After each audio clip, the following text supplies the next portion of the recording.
hear from our closing teammate, Ucheonye. Ucheonye is the president of Noteworthy Consulting, a specialized leadership and organizational development firm dedicated to empowering leaders and teams in aerospace, defense, and other high-stakes industries. With over 2 decades of experience in aerospace and defense, Uche combines deep industry expertise with an innovative approach to leadership. As a sought-after consultant, speaker, and coach, Ms. Mabel has influenced the careers and lives of professionals across STEM and entrepreneurial communities, equipping them with tools for impactful leadership and sustainable career growth. She is also the founder of the Women Who Leap community, a supportive platform empowering professional women to claim their time, monetize their expertise, and prioritize well-being. An author of Bitter, Not Better, and co-author of Resilient, A Key to Being Brilliant, Uche combines her industry knowledge with her passion for development to inspire transformative change. Through Noteworthy Consulting, she is dedicated to building leadership that thrives amid complexity and drives cultures of innovation and inclusion. Please join me in welcoming Ucheonye to the stage.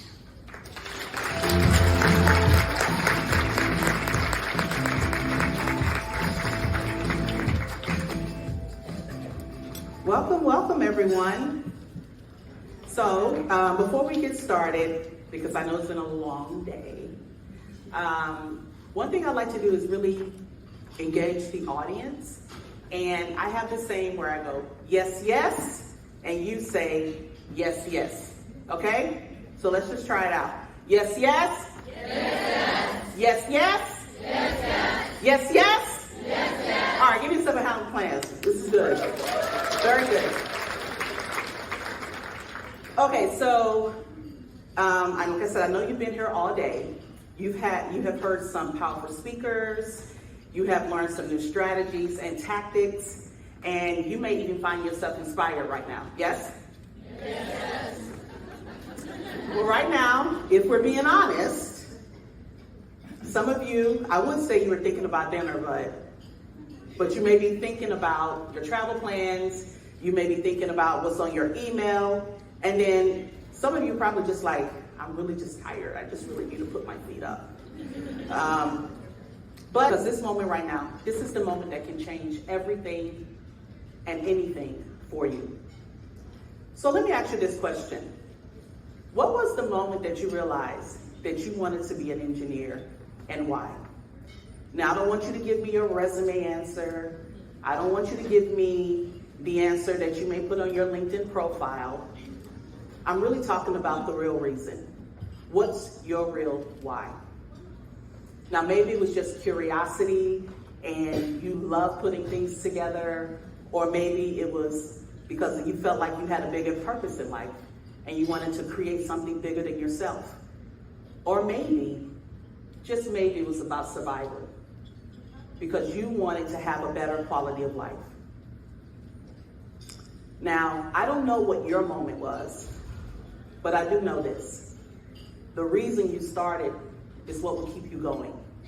And since you're here, since you've made it to this moment, then you already have what it takes to break barriers that people have put up, to redefine what success looks like, and to redefine what's possible. So, before we close this conference, I want to leave you with something powerful, something that will keep you going long after you close these doors. Yes, yes? Yes, yes. Yes, yes? Yes, yes. Now, I won't introduce myself again, but she's done such an amazing job, I don't need to do that. So welcome to Engineering Resilience, how you can take your own career journey into a blueprint for breakthrough growth. Now, my career has really, it looks like a roller coaster ride that has been all over the place. But I can definitely tell you that throughout my 2 decades, it has been an amazing experience. I have got to work with some of the most amazing people who have done revolutionary things in terms of the aerospace area, defense area, and really, really redefining the impossible into the possible. So much so it motivated myself, where I felt like I can do this as well, and I can start my own firm. But what I'm going to talk about today is some of the strategies, the framework that I have used over the last decade that has positioned me to be effective, that has positioned me to be innovative, and I want to share that with you because you are the next generation of change agents, of leaders that's going to redefine how we do any and everything moving forward. Now, just like with everything else, right? The superhero and the supervillain has always had its own catalyst on how they became who they have. Yes?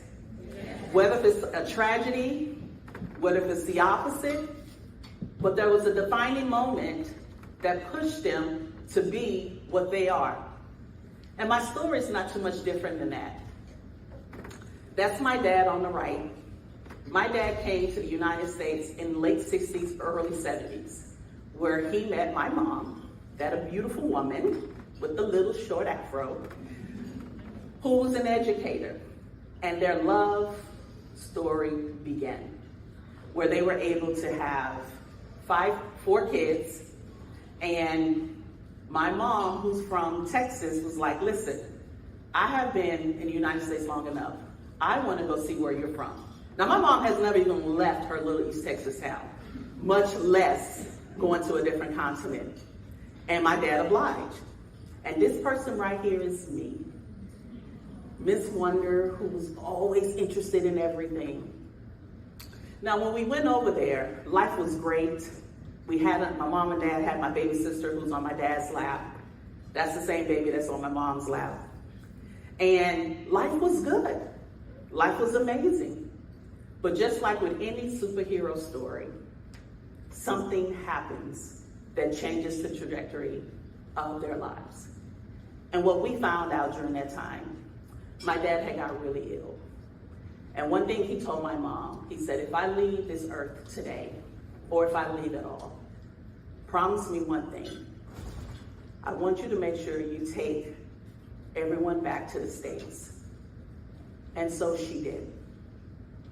Now, we came back to the United States, trying to redefine what our lives would look like, trying to assimilate into an environment that was foreign. And over time, my mom, who came back to the United States with 5 kids, was pregnant with her 6th. And if you can imagine a widower who was now raising 6 children. Now, we had family. We had extended family. But one thing I did see, which she never expressed, was the struggle that was in her eyes. From the fact that she was providing a shelter to the fact that she was providing sustenance for us. The area that affected me the most was transportation. I really, as a teenager, would get upset when she would have to take our cars in to be serviced.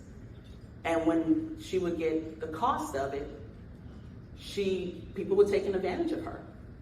And that was the moment that I decided to become a superhero, that I was going to become an engineer. An engineer where she no longer had to worry about that. An engineer that was going to make sure that she never had to struggle again. And what does a superhero looks like to any of us, right? Well, for me, it was simply a young lady who was able to go to college and to graduate with her degree. Now, let me tell you this, it wasn't easy. The coursework was rigorous, and there were plenty of moments that I was tested. But I knew why I was there. I knew that I could not leave that university without my degree.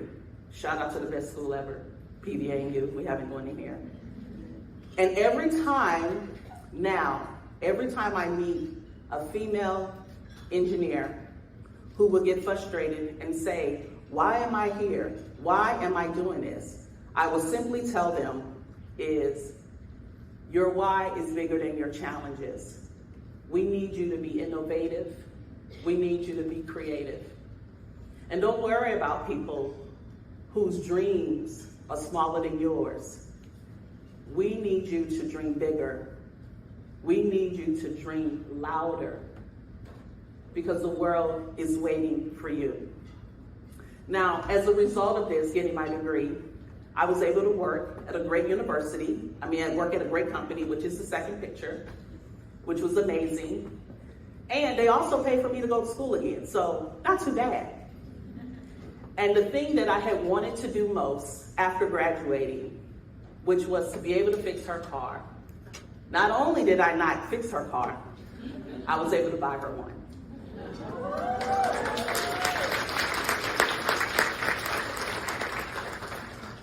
Now, this type of resilience is what allowed my career to be like a roller coaster ride. Because each point that I had showed earlier, it helped me develop and really try to figure out what type of framework is this. Whenever I get into a situation or an opportunity, how can I make sure that I am consistent and have that resilience so that I can do things faster, quicker, and cheaper, and to make sure that whoever and whatever team or organization I'm part of, they thrive.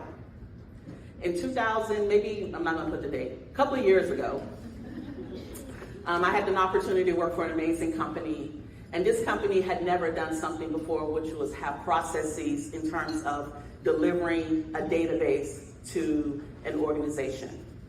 And they needed to do this. Before, they'll just create requirements or they'll create systems, but they never had to deliver a database. And with this particular customer that they had to follow those DoD processes, and they needed to deliver documentation and products in a format that they had never done before. And because I had years of experience doing this, they were like, hey, we need you here, we need you to do this. But little did I know what type of culture I was running into. Hence, the Align framework.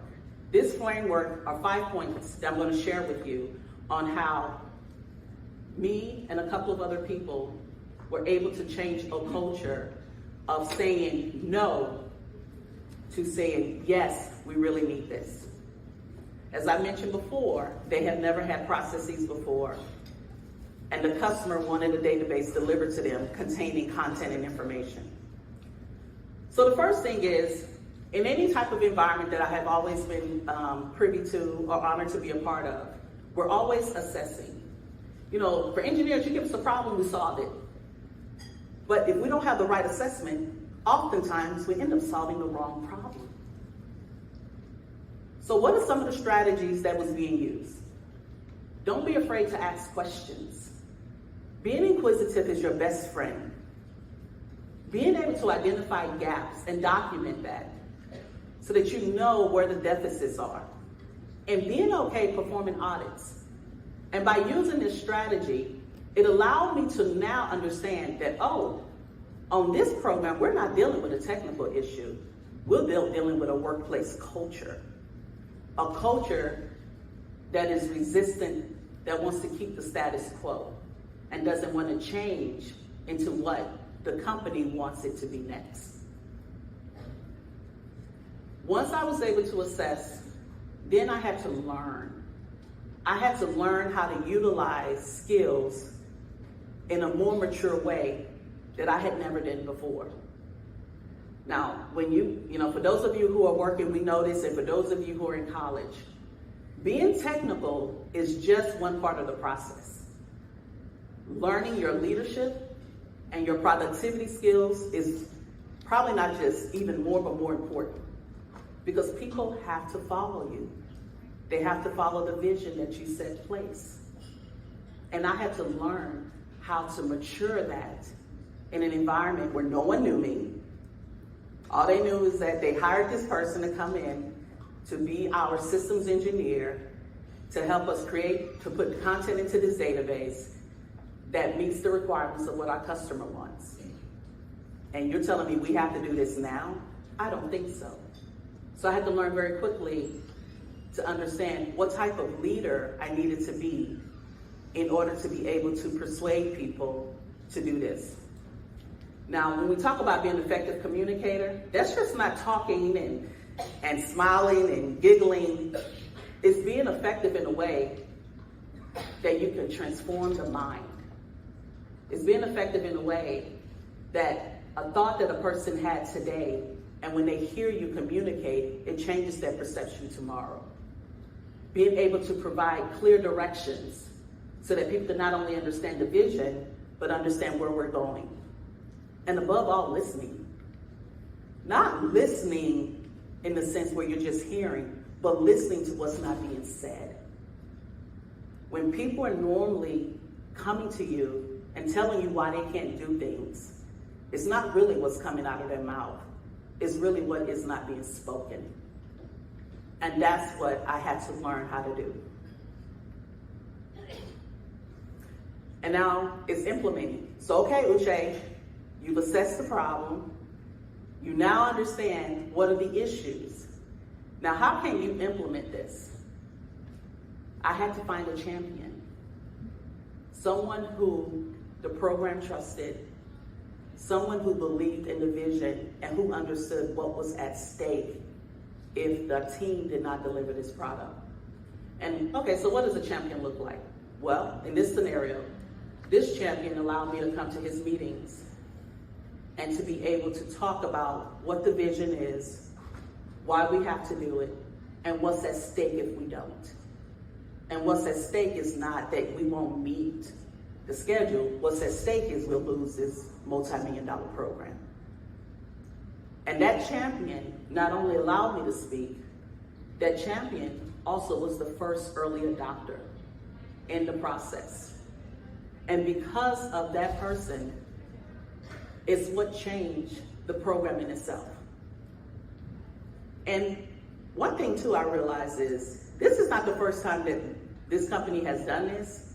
It's just that this is the first time they had done it with this much rigid. It was very strict. So I had to go find like-minded engineers and ask, what did they do differently in order to get this work done? The lesson that I learned quickly working on this program is, don't ever feel like you have to do anything alone, and don't be afraid to ask for help. You'll be surprised how many people are willing to come, as long as you give them a charge number, to come and help, right?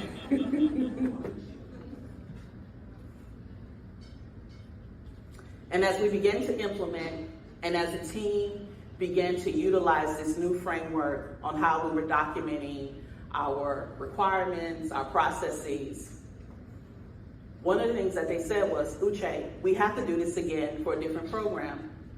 How can we ensure that this process is documented over and over again? And that's where we came out with this, we came out with a playbook. That's what we really called it. It was like a playbook for this program. And what we did was we captured our process. We captured how we were going to communicate. We captured a lot of lessons learned, but more importantly, we captured how to do this over and over again. Because once we were successful in this program, we can now go out for work for other programs as well. Document the process. Document the process. Because the reality is that if you leave a program, you take that knowledge with you. And the last comment and the last point is being able to navigate, which is being able to quantify your results. If you want to keep making, if you really want to keep having more money coming to your program, people have to see the improvement. They have to understand the metrics. They have to understand those KPIs. And you want to make sure that you're able to track it, you're able to optimize it, and you want to be able to refine it. Being able to go into a meeting with all senior levels and not only discuss what we did great, but also how well we did, and being able to quantify it makes a huge difference. Quantification is your best friend.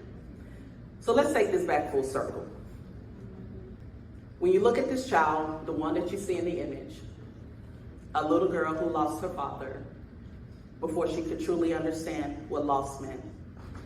A little girl who watched her mother struggle, not just with transportation, but with the weight of responsibility, with the silent battles no one else could see. She saw her mother's frustration every time her car broke down, but she knew that she could be the superhero in her own story. And I want to encourage everyone in here. You're all superheroes. There's a reason, there was a moment, there was something that happened that you said, I want to become an engineer. And I know it's been difficult along the way. You might have been told that you're not technical enough.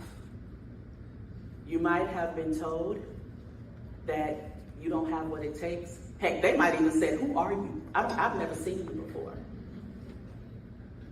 But that's okay, because you're here now. You made it this far. So don't ever give up on your hopes. Don't ever give up on your dreams. And one thing I want to say is, keep breaking boundaries, keep redefining the rules, because today in this moment, you are the future. Thank you.